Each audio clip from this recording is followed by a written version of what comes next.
Far beyond the sun's reach, in the black expanse of a cosmos veined with ancient mysteries and worlds unseen, the planet Nibiru orbited a faint, distant star. This world, home to the Anunnaki, lay heavy under the weight of age. Its atmosphere, once strong and vital, now thinned and frayed, leaving Nibiru's people under a veil of an ever-approaching doom. Its king, Anu, was troubled. For eons, Nibiru had stood as a symbol of endurance, but now the survival of his kingdom seemed threatened.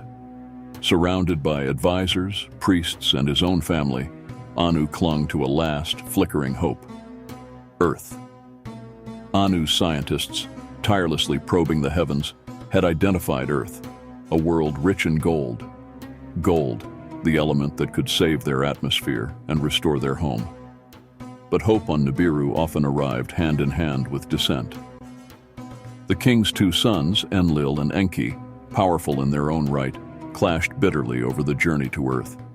Each viewed the crisis through vastly different eyes.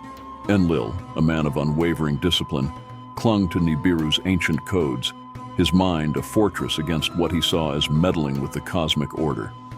Enki, the thinker, the scientist, saw possibilities beyond tradition.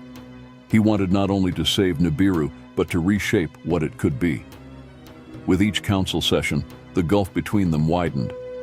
In Nibiru's Hall of Ages, a cavernous stone chamber where countless councils had gathered, Anu summoned the elders and deities. Stone pillars rose around him, weathered by time, and within their shadows, the past weighed heavily on his shoulders. Enki, eyes bright with conviction, presented his case.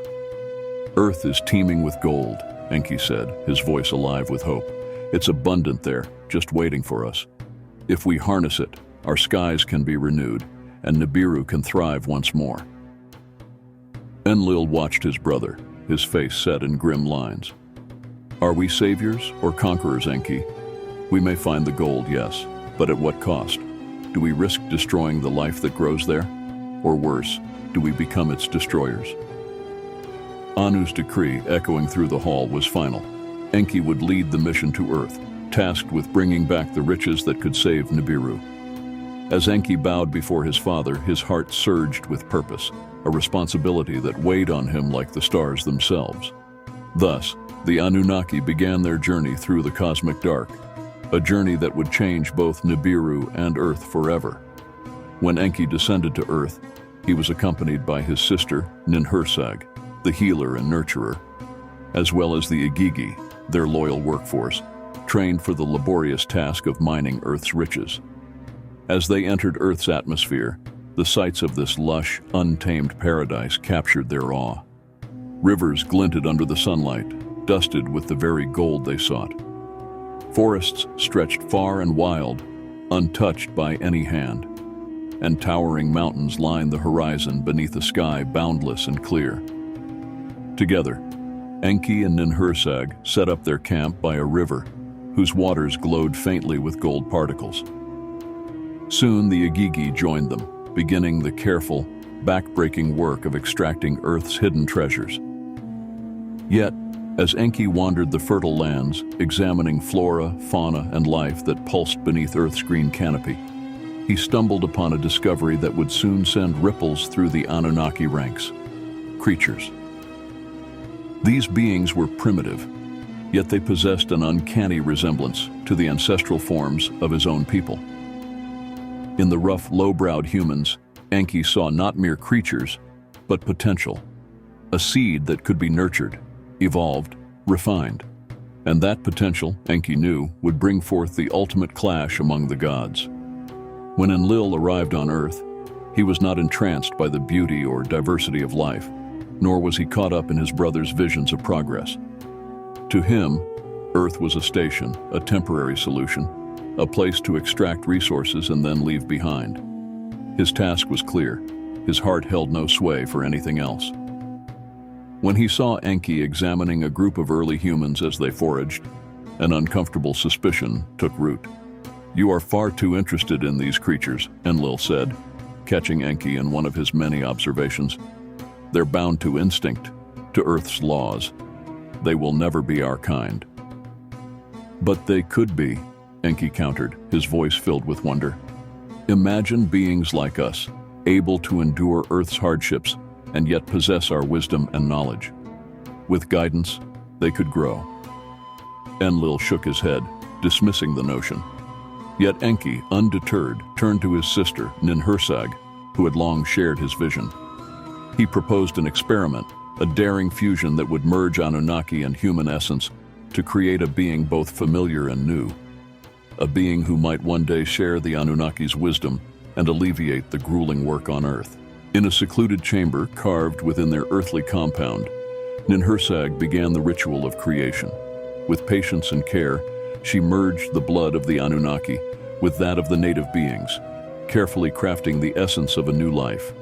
And so, the first human opened its eyes, gazing at its creators with a wonder that mirrored their own. In that gaze, Enki saw the realization of his hopes, yet he knew he had awakened something that could not easily be undone. When word of the creation reached Enlil, his fury was boundless. "You have tampered with life itself, Enki," he stormed. "We are not here to play gods, to twist and shape creatures to our will. We are here to preserve, not destroy." Enki met his brother's gaze, voice calm but unyielding. "They are not slaves, Enlil. They are heirs to our legacy. With our guidance, they can thrive, learn, grow. They can ease our burdens, yes, but one day they may walk beside us." With this creation, humanity was born, a blend of earth and stardust, of nature and the divine. But this new life deepened the rift between the brothers, sowing seeds of conflict that would echo through the ages. Under Enki's watchful eye, the humans grew. He taught them the basics of survival, of tending to the land, and of the stars that watched over them. Through Enki's teachings, they learned language, music, and art. Ninhursag, ever the nurturer, guided them in the ways of healing and balance, ensuring they would live in harmony with the world around them. Inanna, the radiant goddess of love and war, grew captivated by humanity's potential. She saw in them a raw strength, a resilience that mirrored her own. Taking a fierce pride in their progress, she advocated for their independence, seeing them as more than mere creations, but as children of both earth and the heavens. Under her guidance, humans learned to craft tools, to sing of their gods, and to live in villages where their loyalty to the Anunnaki was woven into their everyday lives. But Enlil saw danger in their growth, in their capacity to think, create, and question. He saw their rapid development as a spark that could one day ignite rebellion. "They multiply too quickly, learn too much," he warned his fellow Anunnaki. "Soon, they will become too numerous, too knowledgeable, and they may rise against us." Anu, weary with age and responsibility, listened as Enlil laid out his fears. Torn between his sons, Anu pondered the balance of power on Earth, the delicate line between guidance and domination. Yet as humanity continued to thrive, Enlil grew increasingly uneasy. The spark of jealousy and fear flared, and he began to wonder if Earth itself had somehow seduced the Anunnaki from their true purpose. Desperate to quell humanity's growth, Enlil proposed a drastic solution to his father: a deluge, a flood that would cleanse Earth, wiping away the civilizations that had sprung up under Enki's hand. The council gathered in tense debate, voices echoing through the chamber as humanity's fate hung in the balance. Enki's voice was strong, pleading for his creations, but Enlil's words carried the weight of necessity, of a future that could not be left to chance. Anu's decision was agonizingly reluctant. He granted Enlil permission to proceed with the deluge, and preparations for the cataclysm began in secret.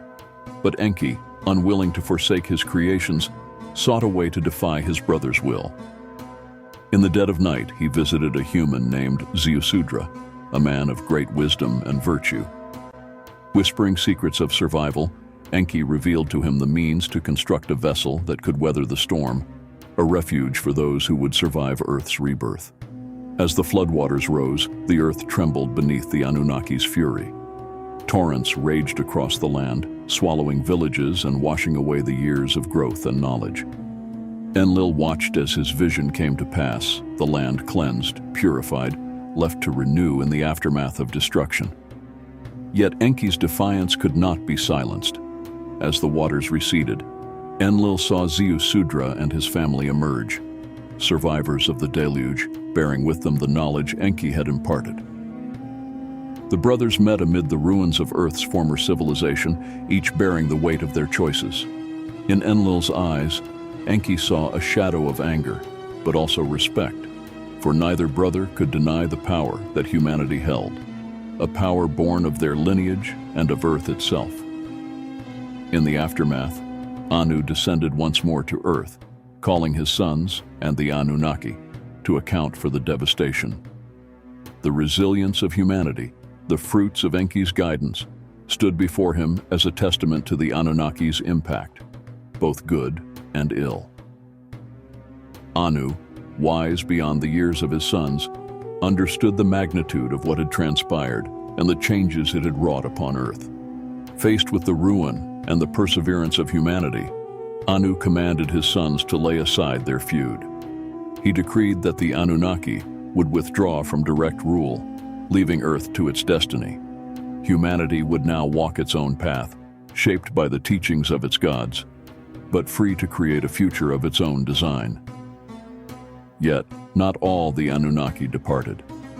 Inanna and Utu, touched by love for the beings they had helped to guide, chose to remain as guardians, to watch over their creations from afar. Millennia passed, and the Anunnaki faded into myth, their names whispered only in temples or inscribed upon ancient stones. Yet their legacy lived on. Humanity, descendants of Earth and Stardust, built cities, kingdoms, and empires honoring the memory of the gods who once walked among them. Temples rose in the names of Enki, the wise creator, Ninhursag, the nurturing mother, and Enlil, the stern protector. Their names echoed through ages as symbols of wisdom, strength, and mystery, woven into the very fabric of civilization. And so the legacy of the Anunnaki endured, an immortal mystery, an endless story, a cosmic journey that, like the stars themselves, would shine through the heavens for all eternity. In the ancient memory of humankind, whispers of the Anunnaki lingered like echoes of a half-remembered dream. Across centuries, tales of gods who once strode the earth mingled with myths and legends, each story weaving their influence deeper into the fabric of human civilization. Temples crumbled, languages faded, yet the memory of those who came from the stars endured, passed down through generations who looked up at the night sky wondering. Humanity, born of Earth and yet touched by the cosmos, inherited both the creativity and ambition of their distant progenitors. They developed languages, built empires, made laws, and gazed at the heavens with wonder, perhaps even with memories veiled in instinct, a knowledge that ran deeper than words. But questions remained, unanswered and profound, etched into the hearts of those who dared to ask. Could it be that the Anunnaki truly walked this world, shaping humanity in ways we have yet to understand? Were they guides or guardians, or simply beings in search of survival, who left a part of themselves in the marrow of humankind? Was their departure final, or do they still watch over us, hidden in the folds of time, their wisdom woven into our DNA, waiting for us to remember? What of the great flood they brought upon the earth? Was it a judgment or a test, a way to measure humanity's resilience? Or did the Anunnaki foresee something in us that we have yet to discover, a hidden potential waiting to awaken? And if they return, as some legends suggest they will, what would they make of the world they once helped build? Would they be proud of what we have become, or would they intervene once again, reshaping us in accordance with a cosmic design we cannot yet grasp? The mysteries remain, beckoning each of us to look back into the mists of forgotten ages, to explore the ancient clues, and to ask ourselves, what do you believe about the Anunnaki? Were they simply legends, or were they the first great architects of our species? Could our drive for knowledge, our need to explore, be a remnant of their influence, a call from our cosmic ancestry? Or perhaps, as some would say, The real mystery lies not in what they did, but in what we have yet to become because of them. Who will we be, knowing our roots may extend beyond the stars? The stars hold their secrets close, but perhaps somewhere within us, the answers are waiting to be discovered. What do you think?